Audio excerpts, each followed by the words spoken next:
পরবর্তী যে প্রশ্ন রয়েছে, আবরারুল হক নামে এক ভাই জানতে চেয়েছেন, আফগানিস্তানের পররাষ্ট্রমন্ত্রীর ভারত সফরের ব্যাপারে আপনার মূল্যায়ন কি? ওনাকে কি বাংলাদেশে আনা যায়?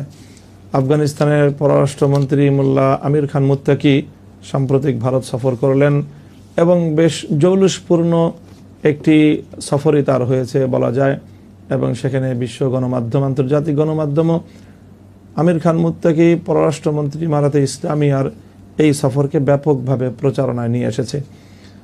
তিনি সেখানে তার দেশ এবং আফগানিস্তানের ইমারত সম্পর্কে এবং ইমারতের দৃষ্টিভঙ্গি সম্পর্কে এবং আফগানিস্তানের পরিবেশ সম্পর্কে অনেক খোলামেলা বক্তব্য তিনি সেখানে রেখেছেন। এ ব্যাপারে আমার মূল্যায়ন পরিষ্কার। আমিও সাম্প্রতিক সময়ে ইমারতে ইসলামিয়া সফর করেছি।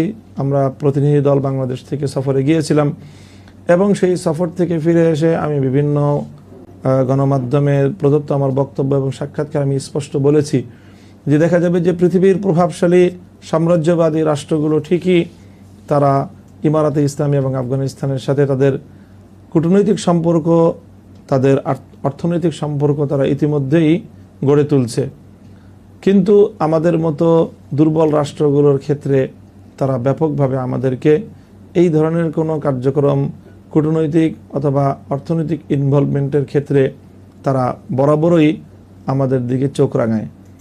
তো আমি বলেছিলাম যে কথা যে সেক্ষেত্রে বিশেষ করে আমাদের পার্শ্ববর্তী আধিপত্যবাদী রাষ্ট্র ভারত, সে চায় না বাংলাদেশ বা তার যে ন্যারেটিভ বাংলাদেশে, সেটি হলো ইমারতে ইসলামিয়ার সাথে বাংলাদেশ যেন কোনোভাবেই সম্পৃক্ত হয়ে না পড়ে। তারা নিজেরা সেখানকার বিভিন্ন সুযোগ সুবিধা দিয়ে উপকৃত হবে। বিশাল ভূখণ্ড আফগানিস্তানের, যেখানে বিপুল পরিমাণ প্রাকৃতিক সম্পদ রয়েছে, খনিজ সম্পদ রয়েছে, অন্যান্য ভারতের বিশাল সেখানে বাণিজ্য এবং অর্থনৈতিক যে অপরচুনিটি রয়েছে সেটি ভারত কাজে লাগাতে চায়, কিন্তু আমাদের মতো দেশগুলো সেক্ষেত্রে উৎসাহী হলে নানা ধরনের আমাদেরকে ভয়ভীতি এবং আতঙ্কগ্রস্ত করে রাখা হয়।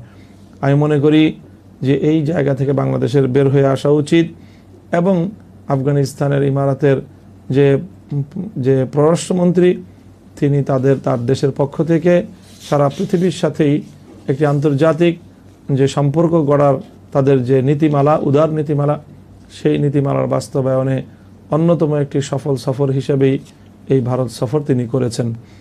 বাংলাদেশে আনা যায় কিনা সেটি অবশ্যই বাংলাদেশের রাষ্ট্রীয় পলিসির ব্যাপার। বর্তমান যে অন্তর্বর্তীকালীন সরকার, আমরা যতটুকু লক্ষ্য করছি যে তারা খুবই এ ব্যাপারে একটি ভীতিকর অবস্থায় থাকে। তারা মৌলিক নীতিগত কোনো সিদ্ধান্ত গ্রহণ করার ক্ষেত্রে খুবই দুর্বল চিত্তের প্রমাণ বহন করে। কাজেই সেই ক্ষেত্রে অবশ্যই আমরা আমাদের আফগানিস্তানের বিভিন্ন মন্ত্রীদের সাথে আমাদের পারস্পরিক বৈঠকে আমরা তাদের এই অভিপ্রায় অনুভব করতে পেরেছি যে মুসলিম রাষ্ট্র হিসেবে বাংলাদেশের সঙ্গে তাদের দ্বিপাক্ষিক কূটনৈতিক এবং অর্থনৈতিক সম্পর্কের দুয়ার তারা উন্মুক্ত করতে চায়, কিন্তু বাংলাদেশ রাষ্ট্রের পক্ষ থেকে এখনো পর্যন্ত কাঙ্ক্ষিত সাড়া তারা পাচ্ছে না। তাদের এটি অভিযোগ এবং অনুযোগ। এই অভিযোগ এবং অনুযোগের কথা আমরা ইতিমধ্যে বাংলাদেশের সরকারকে জানিয়েছি। বাংলাদেশে আনা যায় কিনা সেই সময়ই তার সঠিক